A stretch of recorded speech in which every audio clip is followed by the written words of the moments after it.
On va parler musique maintenant. Qui représentera la Polynésie au concours des voix des Outre-mer? 10 candidats sont tentés par l'aventure qu'offre cette 5e édition.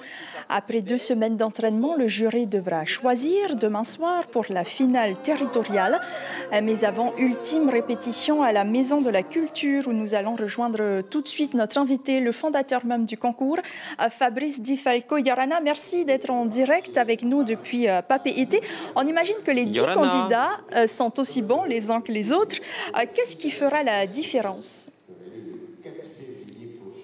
Tous les candidats de cette 5e édition ici au Whenua en Polynésie française, à Tahiti, sont excellents parce que la voix est le reflet de votre personnalité. Ils ont tous et toutes des personnalités exquises. Vous allez découvrir des personnages, des voix. Il y a tous les âges, il y a tous les métiers. Il n'y a que des personnes passionnées par le chant. Donc, si vous voulez, ça va être un grand moment, une belle aventure musicale lyrique au Whenua. Et est-ce qu'on pourrait avoir quelques exemples de critères de sélection ?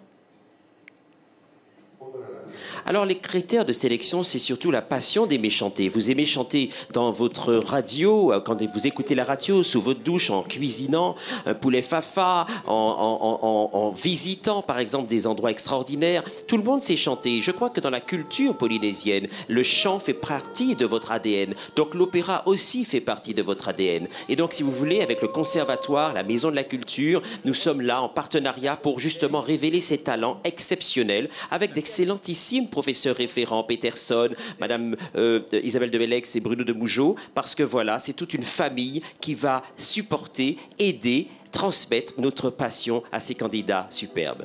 Alors, cette année, les masterclass ont pu être tenus de manière physique. On imagine que cela fait du bien aux organisateurs du concours, mais aussi aux candidats.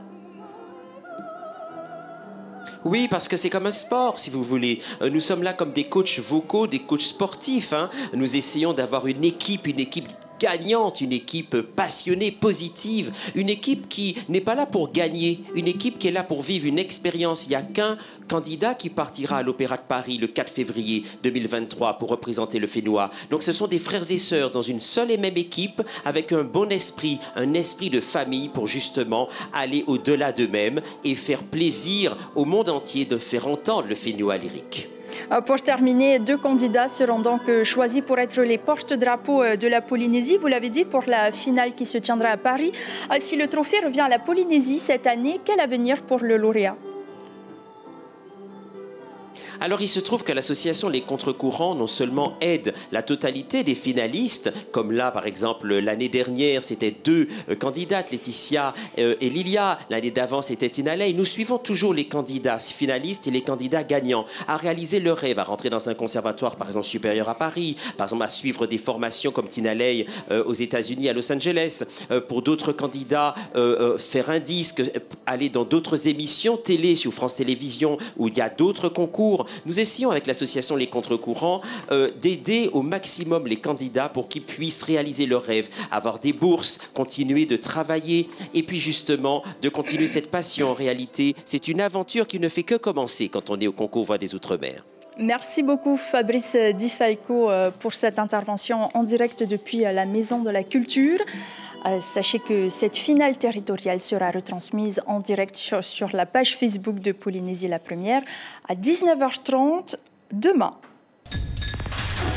L'information en continu sur Polynésie la Première, Internet et réseaux sociaux.